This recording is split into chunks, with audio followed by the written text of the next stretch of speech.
Okay, good morning. The MDUSD board is here. It's a bit after 8, Monday morning, June 29th, and we are together again at the Contra Costa SELPA office. We will be going through our board agenda items, and then the board will be meeting with superintendent candidates. So very exciting day. We are practicing social distancing and showing off the latest in protective gear here. I feel like I should have like a blowtorch and do some iron work at some point, but we'll see how the day goes. So we will go ahead and start with roll call. We'll start Ms. Cound. Here. Ms. Mason. Here. Ms. Mayo. Here. And Ms. Durkee. Here. All right, all 5 board members are here. And then we will go ahead and we will get to do the Pledge of Allegiance together for once. It's been a while. It's on the screen. All right. I pledge allegiance to the flag of the United States of America and to the republic for which it stands, one nation, under God, indivisible, with liberty and justice for all. All right. Thank you. It's nice not to do that by myself. So thank you, everyone. We are going to go ahead, and I believe we have 2 public comments. So we'll go ahead and look to staff to play those 2 public comments, please.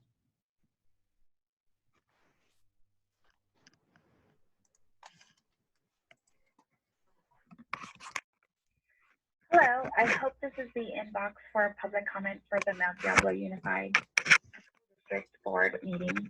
I am the mother of 2 children in the elementary school in the district and want to ask that you please provide details of what distance learning will look like when you release the back to school proposal on Tuesday.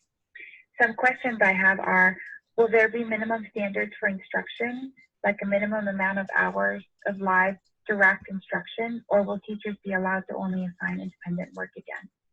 Many kids haven't had any instruction since March. Another question I have is whether special education services will be allowed to be delivered remotely. The district has refused to provide speech therapy and other services since March, so I need to know if that's going to continue next year. I'm an essential worker and I need to continue working, so I will most likely choose to send my kids back to school in person. But all parents need to know what to expect for distance learning if schools get shut down again in the fall or winter. Thank you. Great, thank you for Good that. morning, board.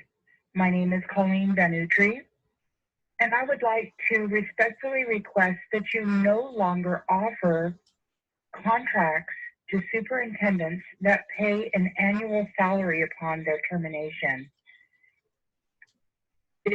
In these financial times, it seems like an irresponsible use of $250,000 to pay them if they are terminated.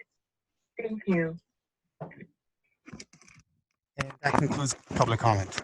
All right, great. Thank you for both of those. With that, we're going to move to our business items, 4.1, which is the review and potential adoption of the 2020-21 Mount Diablo Unified School District budget. We saw this presented 1 week ago in a draft form, and so now we're moving along for the budget adoption. Dr. Gonzalez, over to you. Thank you, President Lawrence. Good morning, early morning board members, as well as members of the superintendent's cabinet who are here, staff members, and the community. This presentation is going to be co-led this morning by both myself and our Director of Fiscal Services, Nika Arbelbeit.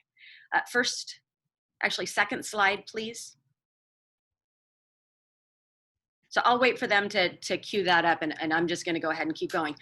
Governor Newsom and the legislature received a budget deal last week, which lacked many of the details that would provide us clear data on which to build our school district budget.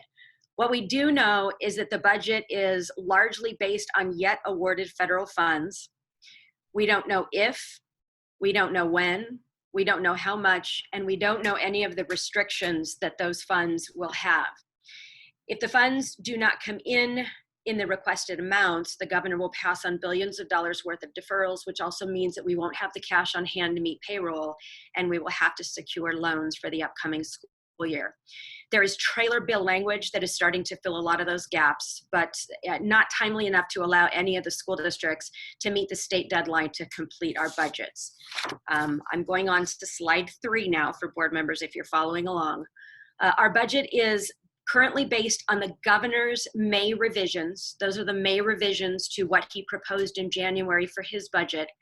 They are the same exact calculations that are currently in the local control funding formula dartboard, the LCFF dartboard.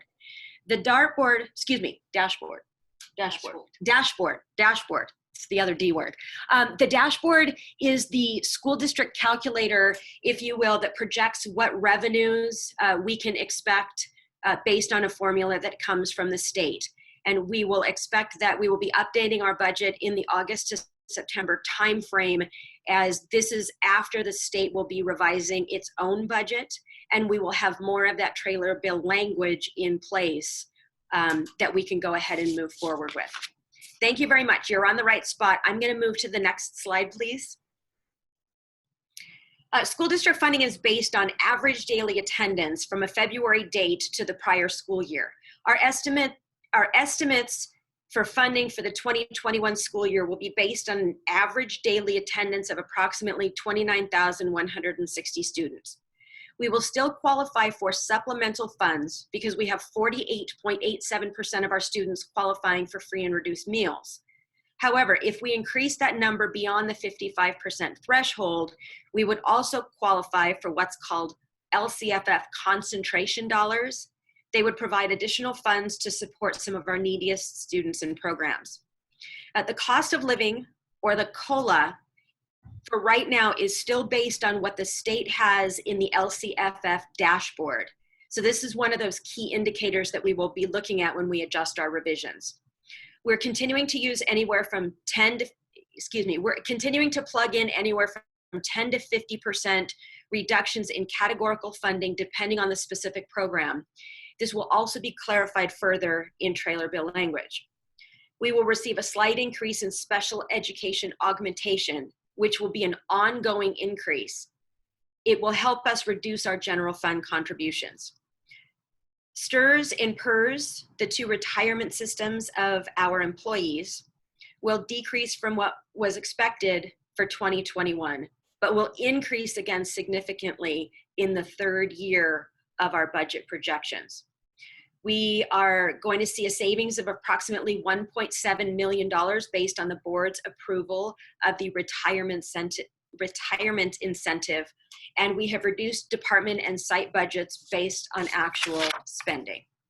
Next slide, please. Hi, good morning. So this is a quick time lapse of our average daily attendance. Just a reminder to our community watching this meeting, we are not funded on students who are on our roster, but funded for the exact number of days student attend school, which is ADA. However, our ADA, average daily attendance, is consistent with our enrollment, and our enrollment continues to drop. Next slide, please. So this is a revenue presentation for general fund. The pie chart on top is unrestricted. The one on the bottom is restricted revenue. 25% of general purpose is contributed to restricted revenue. Next slide, please. This one is a general fund expenditure, excuse me, unrestricted side. As you can see, the 93% of expenditure is salary and benefits. Can you, whoever's doing can you just scroll that up just a tad bit? Okay, perfect. Okay, so this was unrestricted side of the house. Next slide, please. This one again is general fund expenditures, but this is combined unrestricted and restricted side of the house. Here you can see 87% of expenditure is for salary and benefits. Next slide, please. This slide shows our cash flow. The reason this is important is because we have to have cash on hand in order to pay our bills. The state is restarting a practice that it used in the Great Recession back in the 2008 through 2010, 2011 timeframe. It uses apportionment deferrals. Apportionments are the amounts that we get every single month that go into our bank account, if you will, to pay for expenditures and payroll. So each month we receive a proportion of the revenue that we expect to get from the state in the year. When apportionments are deferred or delayed, it's very similar to your employer giving you an IOU for your paycheck. You have to tap into your savings, or you get a loan to make your car, your house, and your insurance payments, your utilities, and even pay for your groceries. This approach works really well for the state, but it does not work well for school districts. We're one of more than half of the school districts in the state that will be seeking loans called TRANS, Tax Revenue Anticipation Notes, TRANS, to help cover the bottom red line that you see all the way across. You can see that in ending cash balance, starting in September, we will not have enough cash on hand, and this is why we are exploring TRANS immediately. The more the state defers cash for the federal funds not coming in, the more we will have to borrow and pay on that borrowing. Next slide, please. This chart is a simplified version of our multi-year projection for the next 3 years because school districts have to ensure a positive budget. We are always looking at 3 years out, so next year and the following 2 years. What is important to note in this chart is that after you subtract our non-spendable funds, those committed, and our 3% required reserves, we break even. But in order to break even and have those zeros there, we have forced 2 planned adjustments in the 2 out years, 21-22 and 22-23. You can see that in the asterisk there on the bottom. We have to reduce $17.1 million between now and June of 2021, and then another $12.4 million to add up to that $29 million by June of 2022. Next slide, please. So what this slide does is it shows what our budget looks like if we did not include those adjustments that we just spoke about. So despite the fact that our multi-year projection acknowledged the $20 million in budget solutions that the district worked very hard to achieve in the spring, we are still feeling the impacts of the state's fiscal crisis like most districts in the state. We are hearing right now that the 21-22 school budget could be brutal. And as a district, we've made a great deal of work to really write our budget this spring. The last recession started small and it ballooned over a couple of years, but this one really hit us like a tsunami. Over the next few months, more data will come in from the state regarding the economy and the tax returns, and we will watch as district leaders and boards around the state will to see if we will receive any additional relief or whether we will face deeper reductions beyond those that are already estimated. I'd like to add that this budget, once approved, will head to the Contra Costa County Office of Education for approval. And then we expect budget revisions after the state revises its own budget. We are really optimistic about federal support, but we know we will have cash shortages starting this fall, and we are already looking into loans, again, to be prepared for this. Next slide, please.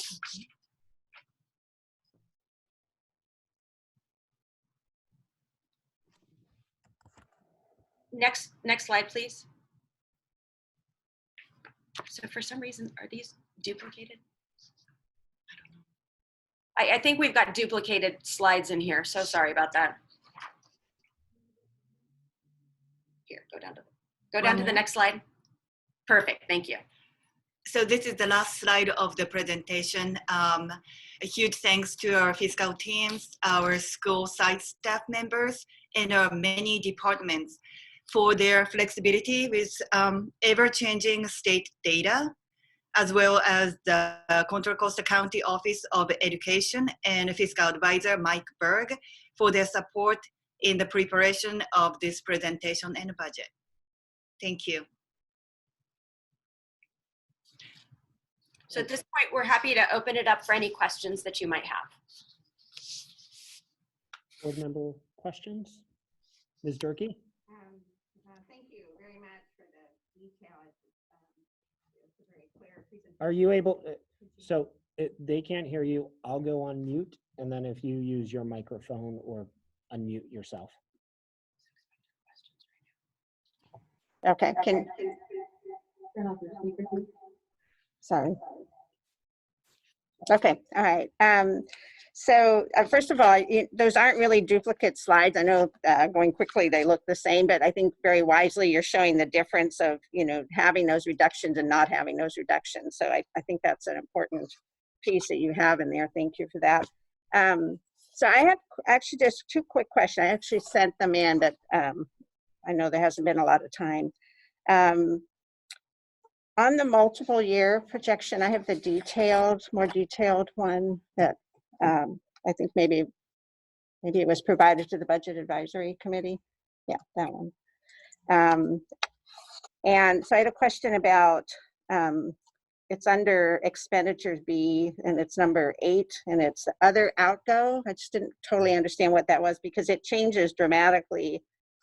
In 1920, it was considerably higher, and this is a negative number coming out of expenditure. So in 1920, it was higher, and then it goes, for 2021, we're showing that 140,188, and then it goes up again the next 2 years. So I just didn't really know what that was. If you could help me with that. Other outgo is The combined, yeah, but restricted and unrestricted. I mean, I can kind of guess, but I just want to make sure I'm, so yes, Yeah. it's the combined multi-year projections, unrestricted, restricted, kind of that summary form at MYP. So. yes. So other outgo is indirect cost that is charged to federal and state programs. And this rate is based on the unaudited actual 2 years ago, which is from 1819. There was a transfer made in 1819 that decreased the indirect cost rate significantly. And then it goes up to the regular rate. Like this year is 3.55. And 21-22 indirect cost will be based on 1920. When we close, we expect our indirect cost for 2 years out will be about 4%.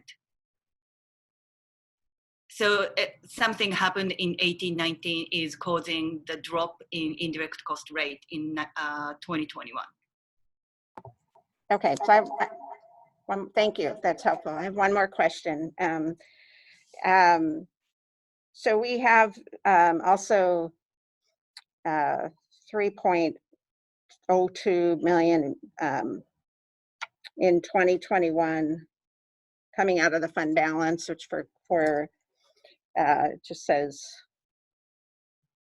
assigned. I don't know. So I think it's the 1 year COVID, and so that equivalent or close to amount is included in the revenue at the top, right? And the state revenue that's also there. Okay, all right, that's all. Thank you.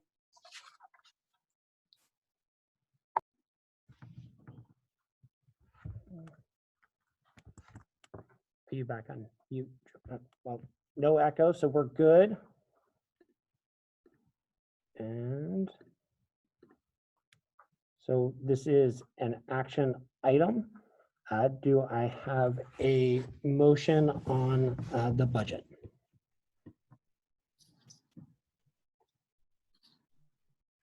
Anybody want a motion to approve the budget? I just, because I have the room. You can. Yeah, so, Mr. President, I move the approval of the, what do we call it, the proposed 2021 proposed budget. Okay, so I have a motion for approval by Ms. Durkee. Do we have a second? Second. Second, Ms. Mayo. We'll go ahead and take the vote. We'll do thumbs as well, just in case it's not being picked up. So Ms. Mayo, we will start with you. Yes. All right. Ms. Durkee? Yes. All right. Ms. Mason? Yes. Ms. Count? Yes. I also vote yes, passes 5-0. Thank you to everyone in the fiscal department. We know tremendous amount of work has gone into this, and we thank you so much. So we move along to item 4.2, a review and potential approval of resolution for the Education Protection Account, EPA. And do we have a very brief overview of this? Dr. Gonzalez, is this also you?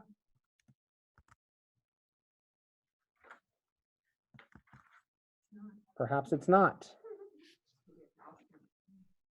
I'm not sure which, I'm so sorry. I thought I was, Oh, the next one the is EPA. Mhm. Do you want to explain that?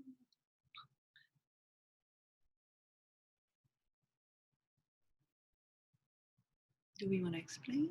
Or Is are it- they? Yeah, do you want to explain it? Oh, okay. So EPA budget, the education protection account is, we're going to receive it until 2030, I believe. And this is mainly or 100% used to pay for the teacher salaries. And the benefits. Yes. Thank Thank you, Ms. Fair. Yep. Okay, great. Thank you. Any questions, board members, on this one? Okay, could I get a motion on this one, please?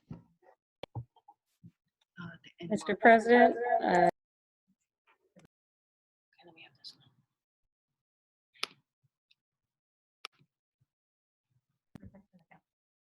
one. Okay, so a motion by Ms. Count. Do we have a second? A second by Ms. Durkee. We'll go ahead and take the vote. We'll start, Ms. Durkee, how do you vote? Ms. Durkee votes yes. Ms. Count? Yes. Also votes yes. Ms. Mason? Yes. Also votes yes. And Ms. Mayo?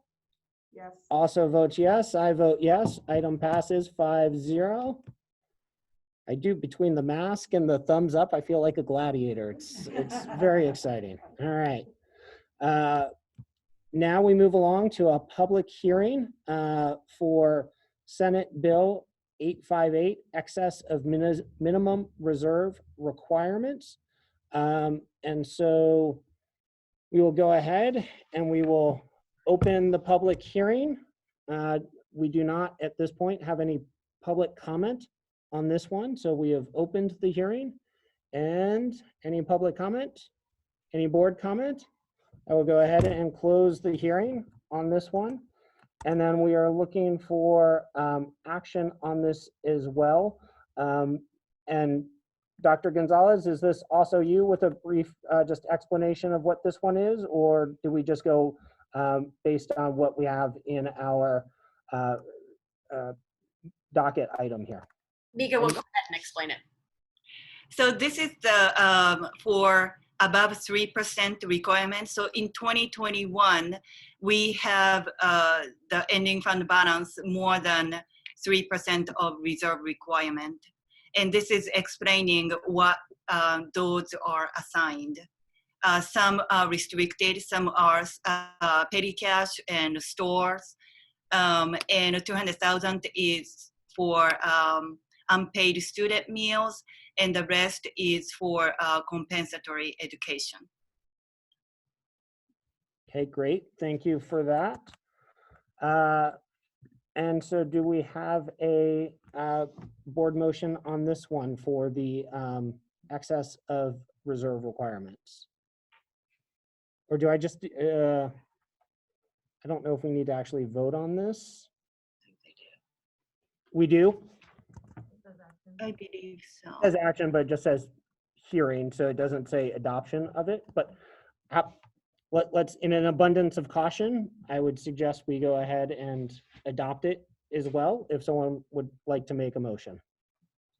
I move that we adopt the information required for Senate Bill 858, excess of minimum reserve requirements.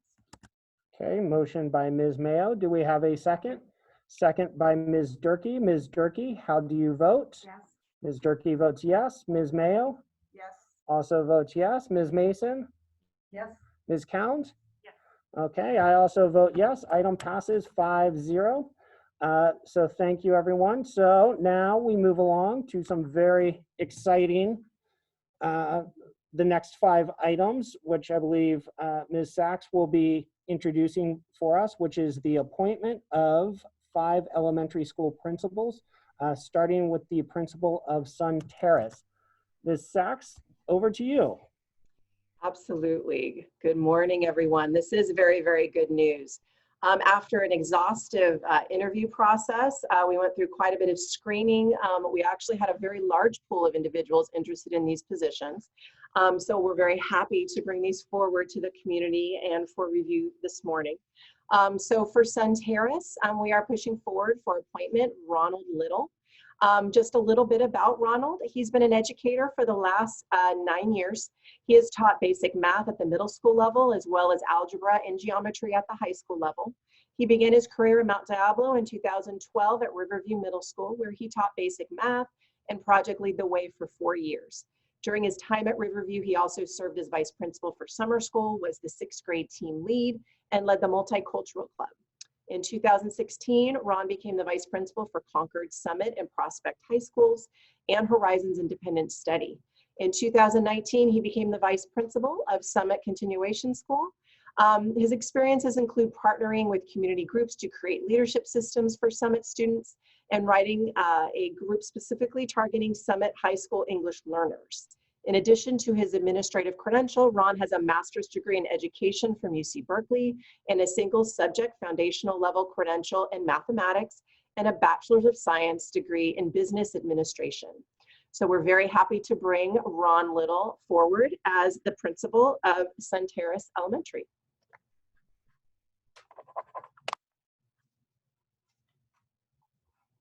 Mr. President, I move that we approve the appointment of Ronald Little to the principal of Sun Terrace Elementary School. Okay.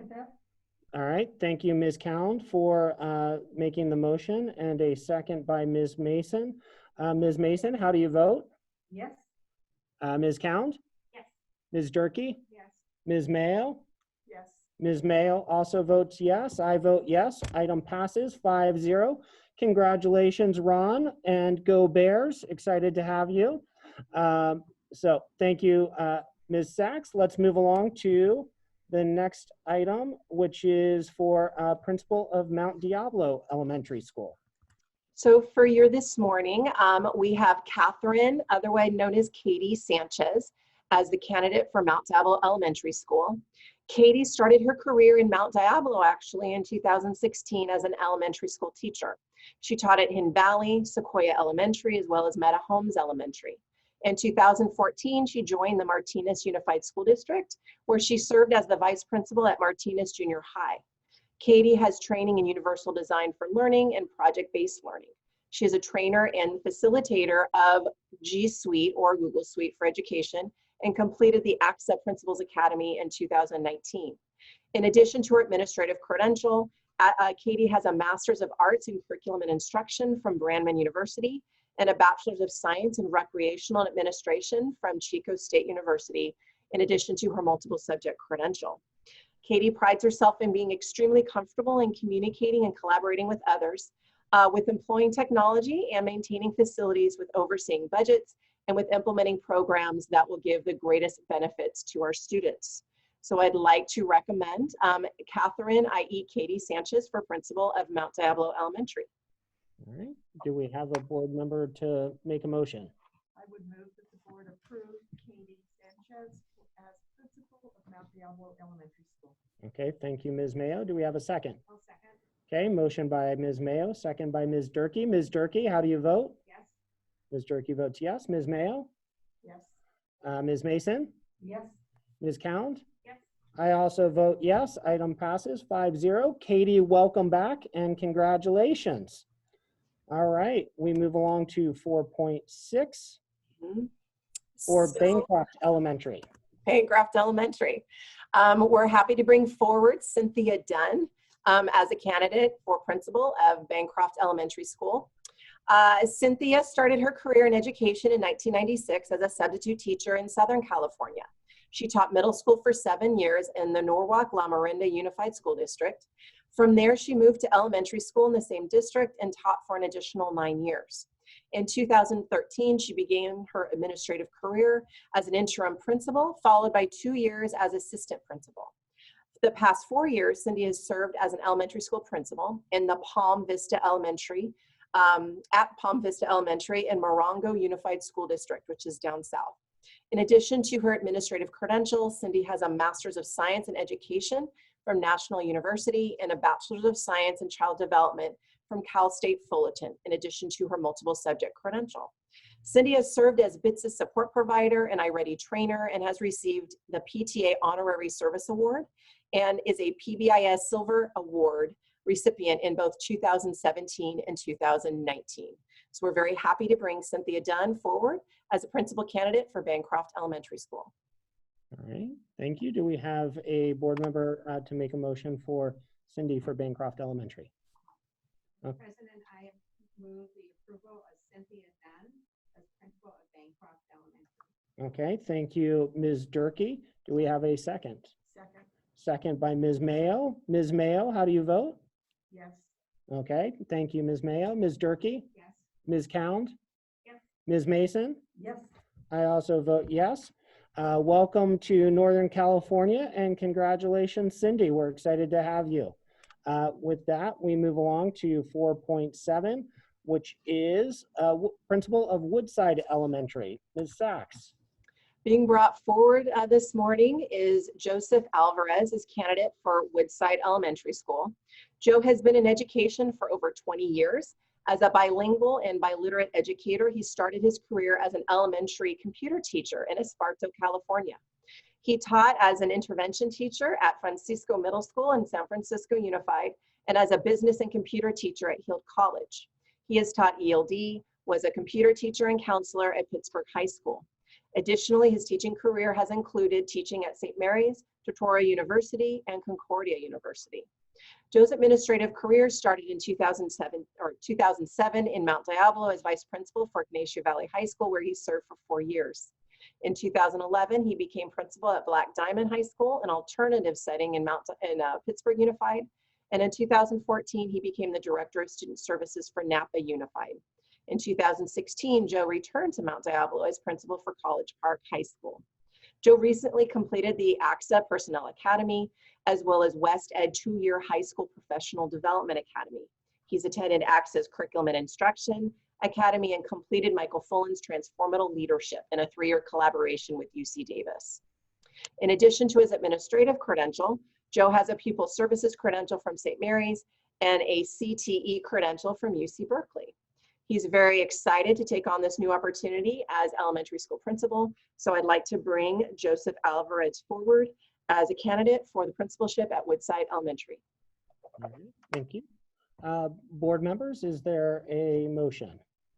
I'll make a motion to approve Joseph Alvarez for principal of Woodside Elementary. Okay, thank you, Ms. Mason. Do we have a second? Second. Second by Ms. Cound. Thank you, Ms. Cound. How do you vote, Ms. Cound? Yes. Ms. Mason? Yes. Ms. Mayo?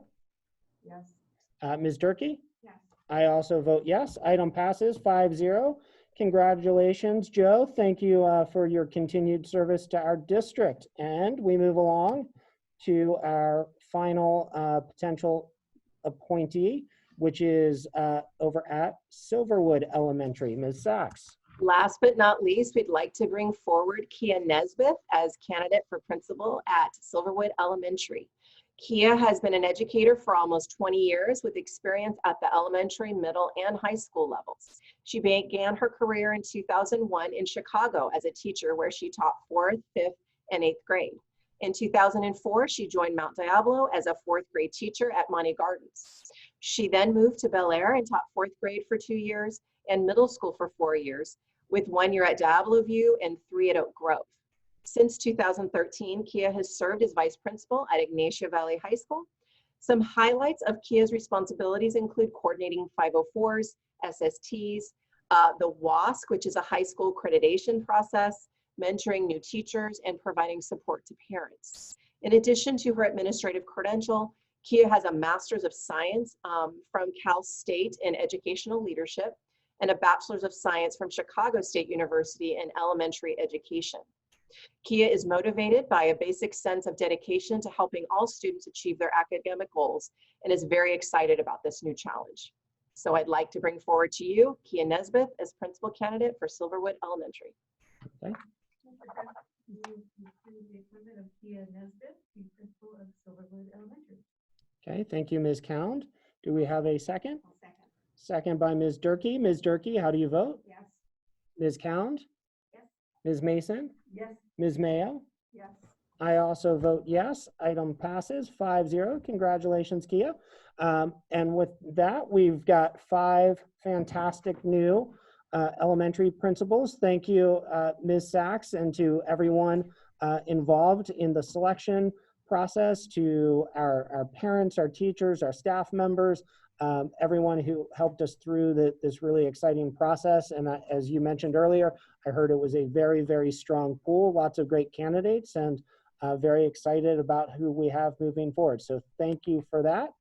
And our final business item is 5.1, review and potential approval of Resolution 1920-71, specification of the election order. This is how everyone can make sure that they can get rid of Ms. Durkee and myself, which is just ratifying that our terms are expiring, and that is where a definition around the filing and some other exciting things like that. So any board questions regarding this one? Yes, Ms. Durkee. Myself. So I had asked this question, and I don't know who sees this document, so whether this is really that critical, but I wondered if it's important to talk about the trustee area, because I mean, in some ways it's replacing Mr. Lawrence and myself, but it really is for very specific areas, so it's really different in some ways. So I didn't know if it was important to include some wording about that. And again, I don't know who sees this or, you know, how critical that might be, but it's just a thought. Yes, Ms. Mayo.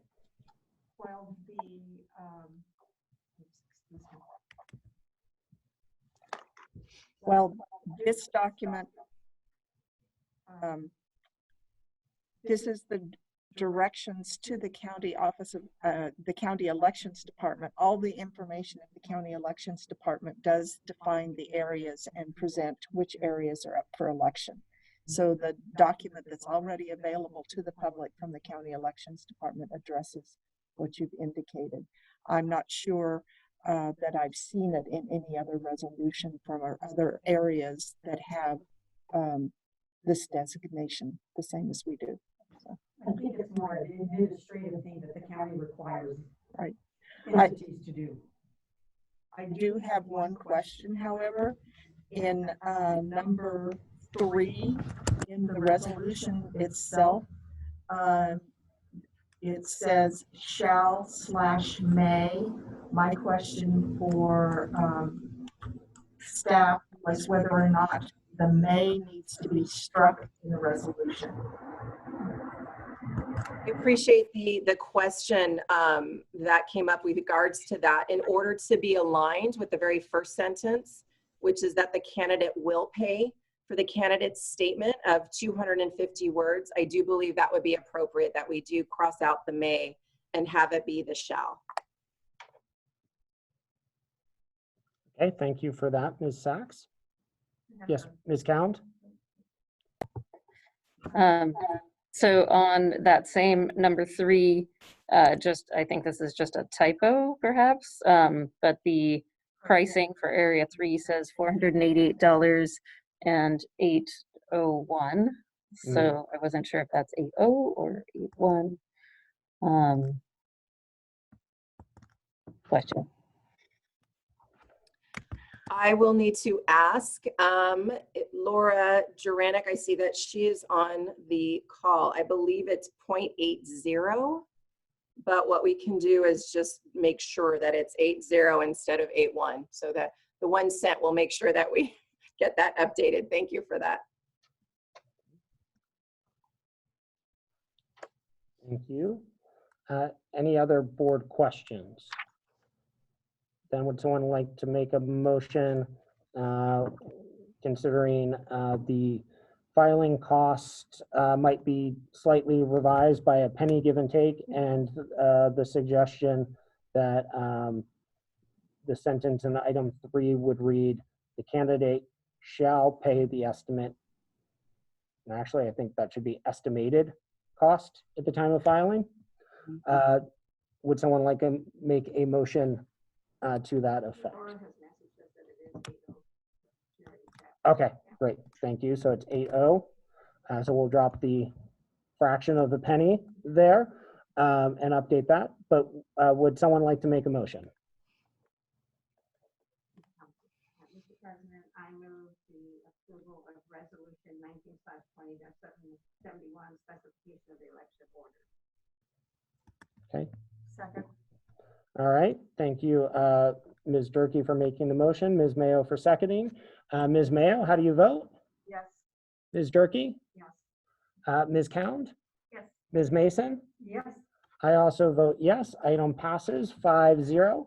That concludes the public session of our meeting. The board will be moving to closed session, meeting with superintendent candidates. And if we determine that there is we will be making a report out no matter what. And if there is a determination around the candidate, we will be making a report at the appropriate time, and we will go from there. So yes, Ms. Mayo. The agenda indicates that we're supposed to have public comment. I think it would be appropriate to ask if we have public comment on the closed session. Certainly. So thank you for that. Let me go back here. And public comment on 6.1, which is our closed session. Do we have any public comment? No, we do not. Thank you for that. Thank you, Ms. Mayo, for double checking. So with that, we will move to closed session. Thank you, everyone.